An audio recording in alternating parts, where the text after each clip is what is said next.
Alright, hi everyone. Before we jump into our JSON use cases that we want to understand to demystify JSON, I quickly wanted to take you through how I create and link my GitHub repositories with VSCode. Alright, so if I go to VSCode, let's go to VSCode and I'm going to create a new project. So I'll create a new project with manifest, which is Command Shift P or Control Shift P. I'm going to create a standard project and I'll just call it JSON Explained. Alright, so that's the name of my project and I'm going to give it a folder. I'll put it in my folder called SF repos. I'll say create project. So that creates a project, and if I were to go and say reveal in Finder or File Explorer, you'll see that a new project called JSON Explained has been created under SF repos and it contains the base Salesforce structure, right? So this is something that we already know, right? Now, once we have this, you can ignore these errors on the bottom right, but now that we have it, the base setup is done. But then how do I link it with GitHub, right? So you can create a GitHub account of your own using Gmail sign in. It's very straightforward and free of cost. There's no charges around it or to maintain anything. It's just maybe a verification of your email would be needed. Once you're logged in, you'll go to repositories. Okay, so under repositories, you'll have a list of repositories. As you can see, LWC masterclass, Apex use cases. These are the ones that you are using, right? Practice questions that I'm continuously pushing content and code on these repositories. I can go ahead and create a new repository also. So let's say this is my use case that I want to keep my JSON Explained series a bit separate. I'll go ahead and create a new repository and you can do something similar. So I'll just say JSON Explained is my repository. Okay, I'll just say building confidence from confusion for JSON. That's just a description. I'll keep it public because I want everyone to be able to see it. You can choose to keep it private if you want to use, you want to keep it for yourself. I'll go ahead and create a repository. Okay, so I've created a repository, and as soon as I do it, a public folder is created, which is pretty much empty.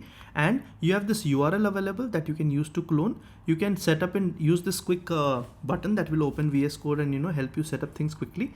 You can also switch to SSH, or you can stay in HTTPS, whichever command works for you. And then down below you have some commands available. Okay, so if you want to create a new repository from scratch, you can do this. Perfect. Or push an existing repository from the command line, you can do this. Let's go ahead and use this right here. Okay, I'll just try to say that this is a new repository that I want to put. It's not an existing repository, it's a new repository. All right, so I'll initialize my Git first, and I think that is what was missing here. So I'm just going to go ahead and remove this, and I'll say git init to start with. That's basically initialization.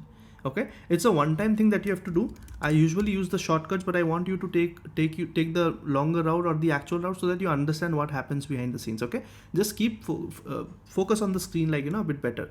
I'll just zoom in a bit for you. Okay, so I'll say git init.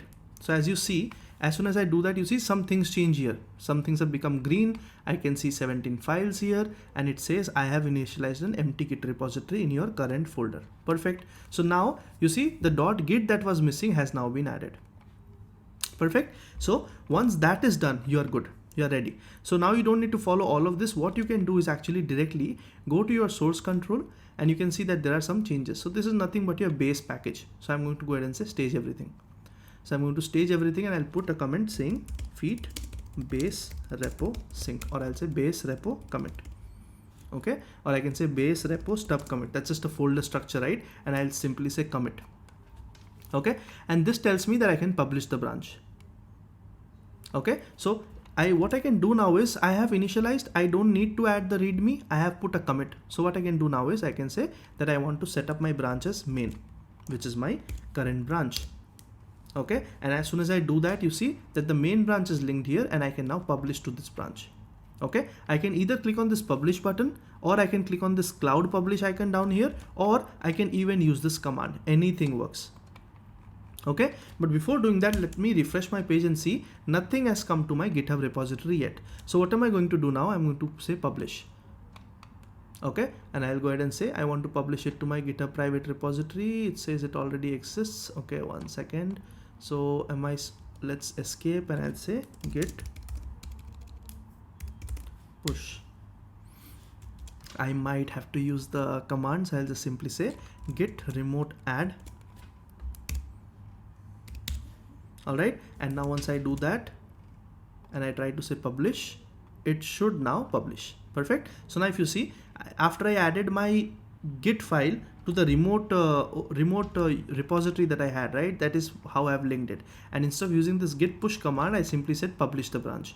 Now that I published my branch, you will notice that if I refresh my page here, you will see a base stub has been created, and that's with the main branch. Okay, does not mean this is the only way to do it, and to be honest, this is not how I do it in the regular way once, but you understand it, right? Now you understand the hang of it. You have to start with git init, right? Then you have to commit the changes that you have here by staging them and committing them, and once you commit them, you have to set your branch, the main branch as your base branch, and then you can simply put a git remote add, which adds the git file that you got from here, the git init, to link it to the repository. Okay, and once you do that, you can simply use a git push command, or you can simply say publish from the cloud icon here, or using the publish button here. Okay, and that would take your changes to Git. Now what do we have? We have a repository which is set up with the base Salesforce metadata. There's nothing inside it, it's just a base stub, just a stub, and it is linked with Git. Now anything you do, for example, I create a new Apex class. Okay, I'll call it use case, let's not call it, I'll call it untyped deserialization. Oops, I did something.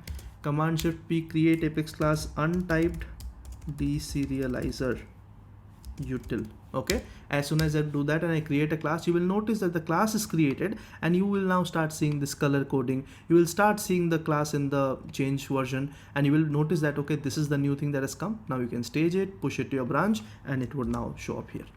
Okay, so, and then now as an end user, if you want to use it, you can actually, copy my code. Right, so this is an existing repository that you want to clone. You can clone this and you can create a git clone in your local system, or you can create your own repository. Okay, or you can star it for reference, or you can fork it. So all of that is possible, but this is how it is. All right, so I hope I was able to kind of give you a very quick glimpse on how you can set up your GitHub and Git VS Code. It's not the full thing, but just a quick kickstarter, just so that okay, this is how it is done. And if this is not enough, don't worry, I might have a small playlist coming up for the whole setup, all the possible ways, and how to do it the right way, how to do it the fastest way. All of that would come up soon. Okay, but for now I think you're good to start with this particular playlist, which is JSON explained, and we'll start with the very first use case, that is untyped deserialization. All right, great. I will see you in the next one. Bye.